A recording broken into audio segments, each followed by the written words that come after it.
Hi అండి అందరికీ. మహారాష్ట్ర స్టైల్లో బొమ్మిడి చేపల పచ్చడి ఎలా తయారు చేసుకోవాలో చూసుకుందాం. ముందుగా ఒక రోల్ తీసుకొని దాంట్లోకి కట్ చేసి పెట్టుకున్న బొమ్మిడి చేప ముక్కల్ని వేసుకొని ఇక్కడ వీడియోలో మేము చూపిస్తున్న విధంగా దంచుకోవాలి. బొమ్మిడి చేపలను రోట్లో దంచుకుంటేనే టేస్ట్ బాగుంటుంది.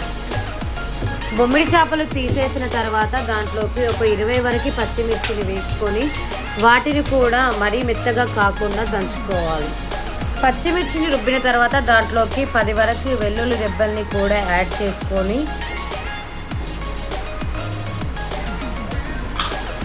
ఇప్పుడు కొంచెం ఉప్పును కూడా యాడ్ చేసుకోవాలి.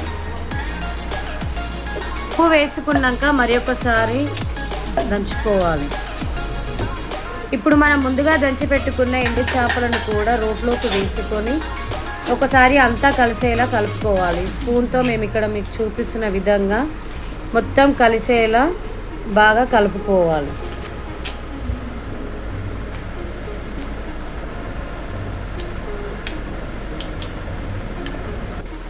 ఇప్పుడు స్టవ్ వెలిగించుకొని దానిపైన ఒక బాండి పెట్టుకొని అది వేడయ్యాక దాంట్లోకి కొంచెం ఆయిల్ని వేసుకోవాలి.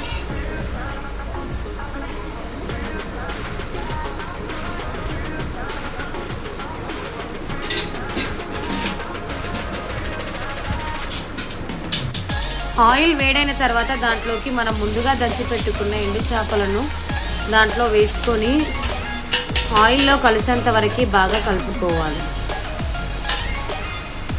ఇలా కంటిన్యూస్గా మనం కలుపుతూనే ఉండాలి. అది అడుగు అంటకుండా చూసుకోవాలి. ఎండు చేపలలో ఉన్న పచ్చివాసన అంతా పోయేంత వరకు మనం ఇలా ఆయిల్లో దానిని కలుపుతూ ఫ్రై చేసుకోవాలి. ఇలా ఒక 10 మినిట్స్ వరకు దీనిని ఆయిల్లో బాగా ఫ్రై చేసుకోవాలి. అంతే అండి, బొమ్మిడి చేపల పచ్చడి రెడీ. తప్పకుండా మీరు కూడా ట్రై చేయండి. ఇది చపాతీలోకి రొట్టెలోకి చాలా బాగుంటుంది. Bye bye.